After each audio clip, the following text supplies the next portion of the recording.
Steve? I want to talk to the younger grads for a minute, or their parents if they want to pass along some good advice, because graduates now obviously are thinking about the next steps in their lives. They got to find a job, right? Got to find a place to live, got to cover basic living costs. And as we all know, those expenses can add up at a time when you typically don't have the money to begin with. So what do you do? Joining us now with some tips, finance expert and author Jason Brown. Jason, good morning. How you doing? Good morning. Doing fantastic. How are you? I'm good. So listen, let's speak to the younger folks out there. And what I'd like to do, Jason, first of all, they're very tech savvy, right? And they go online, they go on TikTok to get their advice, or they go looking for the best apps to use. Let's talk about that for a minute. What are some of the best tools that are out there for the younger folks? You know, I think one of the best tools right now is just ChatGPT and all the AI software out there. What I like about that is different from the regular apps is that a young person or their parents can just have a simple conversation with the interface and say, this is when I'm looking to graduate. This is how much debt I may have. This is the type of job I'm looking to get. What kind of budget can I afford if I'm thinking about moving to this certain area? So I love that you can actually have a full-fledged conversation and flush out all the things that you're thinking about and get a smart, somewhat financial response back from the AI systems. The one thing that the AI can't do is just create more money. You got to know your baseline to begin with. So it's not a fun process, Jason, when you look at the X's and the O's and to see how much money I have, how in debt I am, what I need to get. What's the best way to focus on that? What should we look at as far as numbers?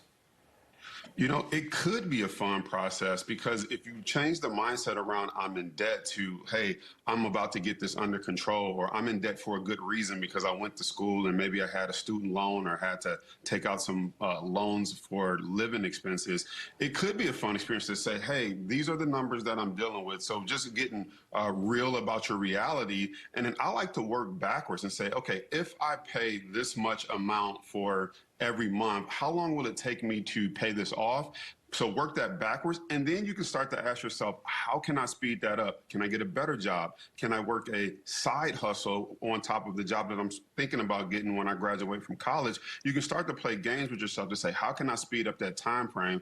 But what's important is knowing the time frame of getting out of debt and knowing what you're being charged for interest for holding that debt. So you can make it fun. You got to know those numbers. One thing that I think is super important for younger people these days, and granted, this generation has a much better grasp on it than my generation did, because I didn't start investing until I was way out of college because I didn't know how to do it.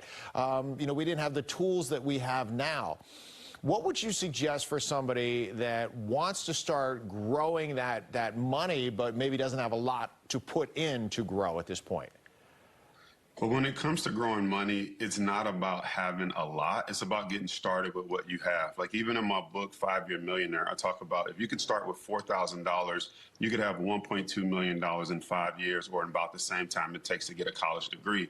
But even if you don't have $4,000, I personally started with $500. So when you start to understand the power of compounding profits or compounding returns, you can start with a little and it can grow into a lot. And I think that's the mistake that a lot of people make. They may get their first job coming out of college. They see the sheet that says, do you want to contribute to your 401k?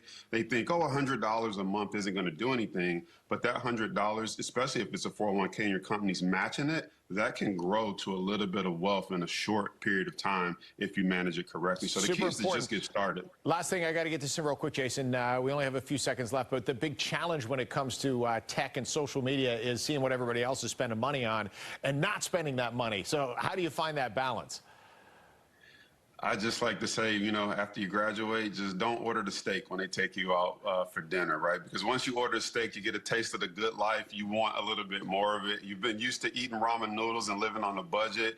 Just stick to that plan. That way you'll have a little bit of margin left when you start to make some extra money, and then you can invest, you can pay down debt, and you can eventually afford some of the things that you see on TikTok and other people have. But just stay patient, stay calm, and work your plan. Jason, I was a proud ramen eater for the first couple of years getting this career started. I know what you're preaching, and I hear you. It'll work out in the long run.